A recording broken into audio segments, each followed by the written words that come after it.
I'm Christina Smith, and I live in Clarksburg, West Virginia. Hardships and challenges in my life, there's been quite a few. I was molested at a very young age as a toddler, and something my parents, weren't aware of. Obviously it was something they wouldn't have allowed to happen if they had known, and that didn't come out till later on in life. I think I managed pretty well, even with those circumstances. My parents provided a good home for me, and I was doing really well in school. I did great, probably through about just starting into junior high, and then I got into the wrong crowd, and I kind of dabbled in drinking at an early age and that sort of thing.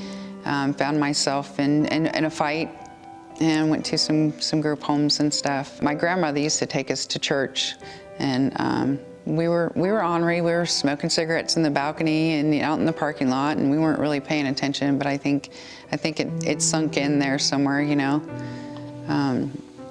Right about junior high, I started getting into a lot of trouble, and went kind of a wild path for a while. I think I was just trying to find someone, a group of friends that would accept me, and I kind of felt like really insecure, I guess, at that time. So all the misfits were my friends, the stoners, not the life that my mom provided for me at home. It was a very sober, environment, very traditional lifestyle. My dad was he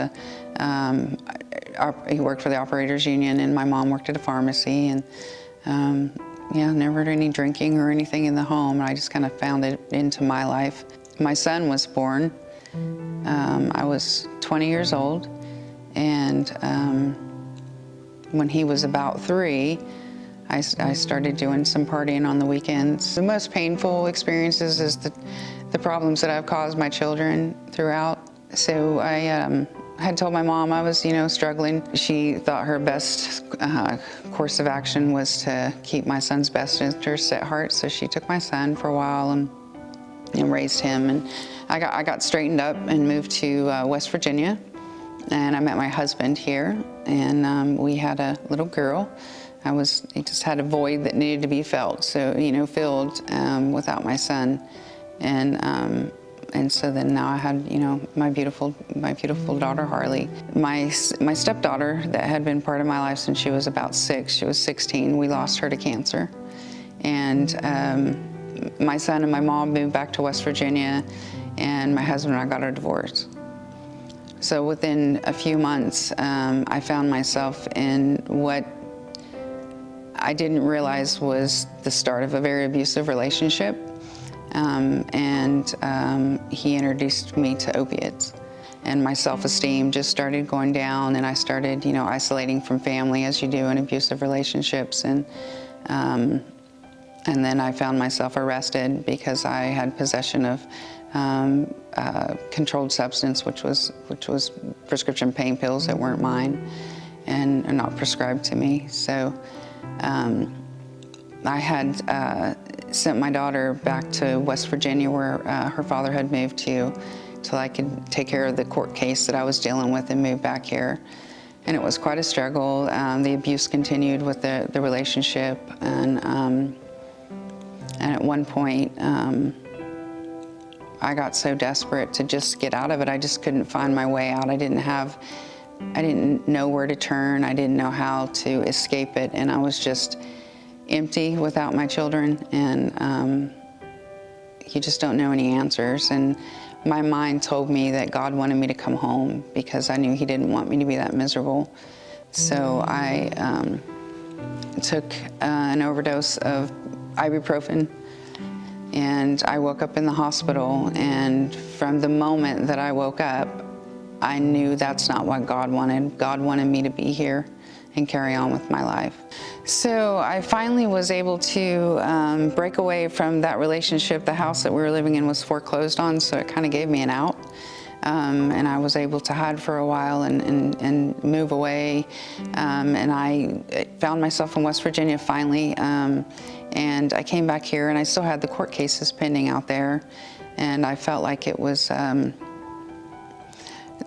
was getting life on track, and working and reconnected with my kids. I had prayed to God to just let me hug them one more time. If I had to go to jail, you know, I wanted to at least kiss my kids one more time. And so he allowed that. I came back here for a few months and tried to get on my feet, and it just didn't feel right. I just couldn't leave that hanging and looking over my shoulder, and I could never, you know, provide a life for them. So I booked a flight back to California, and the same week that I booked the flight, a law was changed that took my felonies to misdemeanors. So I was, by the grace of God, able to go back and just complete probation. Found my way back and working at the Salvation Army. I came back to West Virginia, and I was working at Panera for a while, and you know, just getting along with life. And when the position came open at the Salvation Army, and Captain Sykes hired me, and it was kind of like the first day back, it was kind of like everything just fell back into place. It was like my life, just from when I put in my notice to change my career from the Salvation Army when I was in California, it just gradually started going downhill. It's like it just was not meant to be, and I felt back home, I guess, when I started back here in Clarksburg. Throughout all the turmoil in my life, I guess God has shown me to not focus on the bad things that are happening, and focus on what lessons I can learn and the positive experiences that I can pull out of that. Gratitude, I guess, has been my biggest grounding, is to be thankful for the little things that God has to give me. I'm Christina. Jesus changed my story and gave me something new.